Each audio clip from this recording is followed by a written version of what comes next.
네, 안녕하세요. 저희 자료의 정리에 대해서 공부하고 있습니다. 이번 시간에는 지난 시간에 다 마무리하지 못한 탐색적 자료 분석의 줄기입 그림이라는 거를 한번 보고 챕터 3으로 넘어갈 겁니다. 줄기입 그림은 히스토그램을 눕혀놓은 모양입니다. 그러니까 히스토그램이 보통 뭐 이런 식으로 생겼잖아요. 이런 식으로 뭐 이런 식으로 생겼는데 이거를 90도 회전을 딱 시킨 모양이 이런 식으로 된 모양이 줄기 그림이라고 보시면 됩니다. 줄기 그림이 여기 지금 이게 줄기 그림인데요. 장점이 뭐냐면 히스토그램처럼 분포도 볼 수 있지만 그 로우 데이터에 대한 정보를 포함하고 있습니다. 여기 보시면 어, 줄기가 이 부분에 해당하고요. 16, 18, 20 이 부분에 해당하고 이 각각 0, 7, 0, 3 이 부분 있잖아요. 잘 안 보이실 것 같은데 이 부분이 이제 입에 해당합니다. 그러니까 줄기가 있고 입 정보까지 줌으로 인해서 히스토그램에서는 그 입 정보에 대해서는 정보가 없잖아요. 근데 줄기 그림에서는 그런 정보를 얻을 수 있다는 게 하나의 장점으로 그렇게 생각이 됩니다. 하지만 이게 데이터가 너무 많아지면 줄기 그림을 그리면은 그만큼 데이터를 많이 포함하고 있으므로 히스토그램보다 좀 더 비효율적일 때도 있겠죠. 네, 그렇습니다. 여기까지 챕터 2 자료의 정리였습니다. 네, 다음 단어로 갈게요. 네, 챕터 3에서는 저희 분포의 특성에 대해서 배울 겁니다. 이제 분포라는 단어가 나왔는데요. 이 분포라는 게 어떤 거냐면 이런 겁니다. 이런 거. 앞에서도 몇 번 그렸는데 이런 모양들을 분포라고 합니다. 어떻게 분포되어 있냐, 데이터가. X가 데이터고요. 여기 보시면 이런 X 있잖아요. 여기 X가 데이터고 데이터들이 얼마나 모여 있는지를 나타내 주는 게 분포입니다. 그러니까 이, 얘를 지금 이거 있잖아요. 얘를 예로 들면 이 부분 있잖아요. 이 부분에 마이너스 3에서 뭐 마이너스 1? 네. 이 부분에 데이터가 많이 모여 있잖아요. 네. 그런 걸 분포라고 합니다. 그러니까 마이너스 3에서 마이너스 1 사이에는 좀 더 데이터가 많고 이 양쪽에는 좀 데이터가 없고 네, 그런 걸 나타내 주는 게 분포라고 지금은 그렇게 생각하시면 됩니다. 그 챕터 3에서는 그 분포를 바탕으로 이 집중화 경량, 분산도, 비대칭도에 대해서 배울 겁니다. 각각에 대해서는 자세하게 다음 그 각각의 내용에서 자세히 배우도록 하겠습니다. 우선 집중화 경향인데요. 집중화 경향은 데이터가 어디에 집중되어 있는지 보여주는 것입니다. 음, 뭐 예를 들면 우리가 1부터 뭐 1, 2, 3, 4, 5라는 데이터가 있잖아요. 그러면 우리가 지금 5개의 데이터잖아요. 이게 5개의 데이터. 근데 이걸 하나로 표현하고 싶으면 어떻게 할까요? 우리는 흔히 평균을 쓰죠. 흔히 평균을 써서 여기선 지금 3 이렇게 해서 우리가 5개의 데이터를 하나로 표현을 하는 거예요. 근데 이게 효율적인 방법이죠. 그러니까 데이터가 엄청 많아도 그거를 딱 하나, 그래 그 데이터가 뭐야 라고 하면 하나로 딱 이야기를 할 수 있는 거예요. 그런 걸 바로 집중화 경량이라고 생각하시면 됩니다. 그러니까 데이터 전체를 대표할 수 있는 어떤 값 한 개를 보여주는 건데 그 하나를 보여주려면 그 데이터 전체를 적어도 잘 요약한 거여야 되잖아요. 그러니까 그렇게 하기 위해서 그러려면 데이터가 어디 집중되어 있냐, 데이터를 대표할 만한 값이 무엇이냐 해서 그걸 보여주는 거라고 생각하시면 됩니다. 그래서 집중화 경영에서는 우리가 산술 평균과 그 다음에 중간값 그리고 최빈값 이렇게 세 가지를 배울 텐데요. 산술 평균은 흔히 우리가 얘기하는 평균입니다. 평균. 그래서 데이터가 여기 지금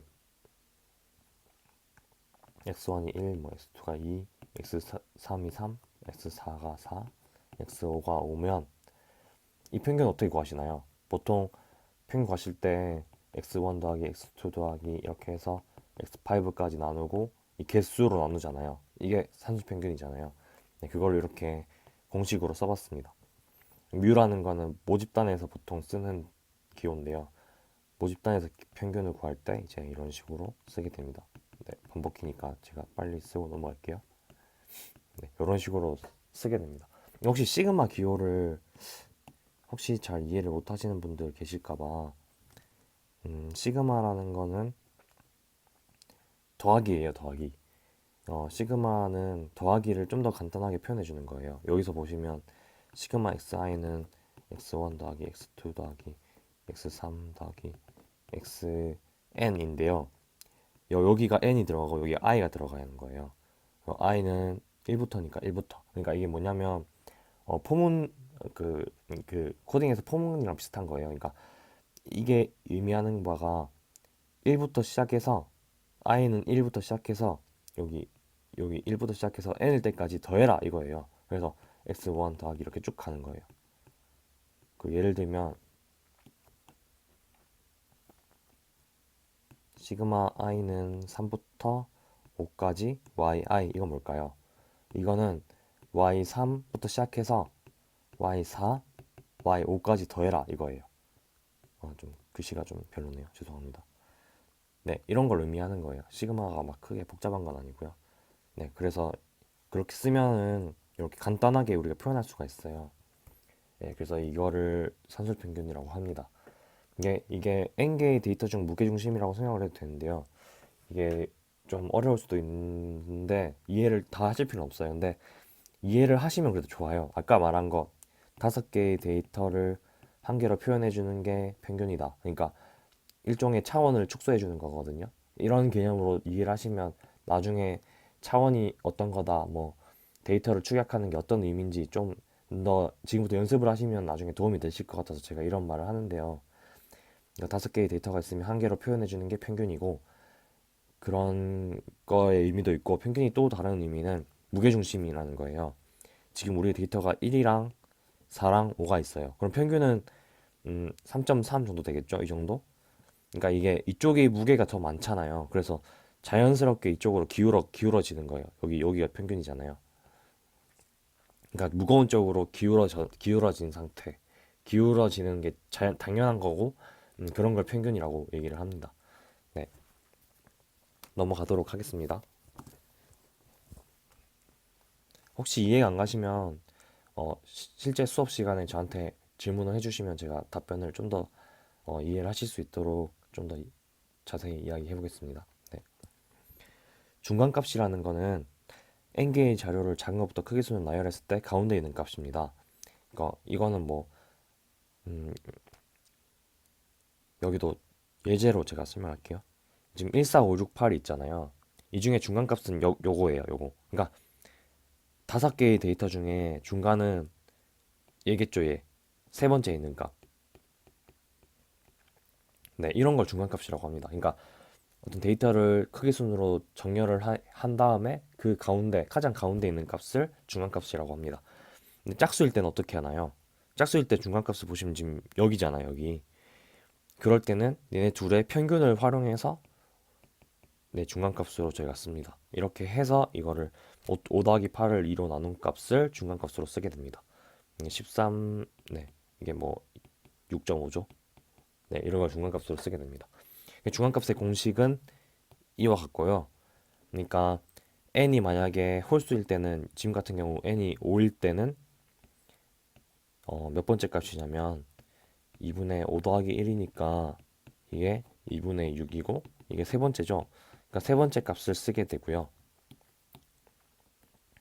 뭐 n이 만약에 짝수일 경우 지금 같은 경우 6이었잖아요. 그러면 md는 6 플러스 1에 2로 나누면 이게 뭐냐 3.5잖아요. 그러면 세 번째와 네 번째 값의 평균을 쓰면 됩니다. 쉽죠? 그러니까 3.5면 이 0.5 때문에 3이랑 4 사이 있잖아요, 얘가. 그럼 3이랑 4를 평균 내면 돼요. 네, 그래서 요거 참고하시면 되고요. 아까 전에 했던 거. 네, 그렇습니다. 중간값까지 했고요. 중간값의 특징이 뭐냐면 평균은 이상치에 대해서 민감합니다. 근데 중간값은 아웃라이어에 대해서 영향을 덜 받는다. 이게 무슨 말이냐면 평균 같은 경우에 예를 들어 우리 데이터가 1, 뭐 2, 3 이렇게 있다가 갑자기 100이 있어요. 그러면 얘가 평균을 구해보면 이 100 때문에 무게중심이 확 기울어 버려요. 그래서 평균이 거의 뭐 100에 가까운 값이, 난 100에 가까운 값은 아니더라도 이쪽에 가까운 게 아니라 이쪽에 의해서 영향을 많이 받아버려요. 그래서 이거 지금 평균 곱하면 대충 20몇이 나올 거예요. 20몇 블라블라. 그래서 얘 때문에 영향을 많이 받게 돼요. 하지만 여기서 중간값을 구하면 2랑 3의 평균값을 찾겠죠? 그러면 어, 뭐가 되냐면 지금 2.5인가요? 네, 2.5가 되겠죠. 얘는 20몇이랑 차이가 크죠? 그러니까 중간값은 아웃라이어의 영향을 덜 받고 음, 이게 런 100이라는 애를 아웃라이어라고 합니다. 아웃라이어 영향을 덜 받고 평균 같은 경우는 아웃라이어 영향을 크게 받는 그런 성질이 있습니다. 그래서 중간값의 특징을 그래서 로버스트하다라고 얘기를 하고요. 평균값의 특징을 센서티브하다고 네, 얘기를 합니다. 평균의 경우. 네, 시간이 10분이 돼서 전 여기서 강의를 정리를 하고요. 다음 강의에 집중할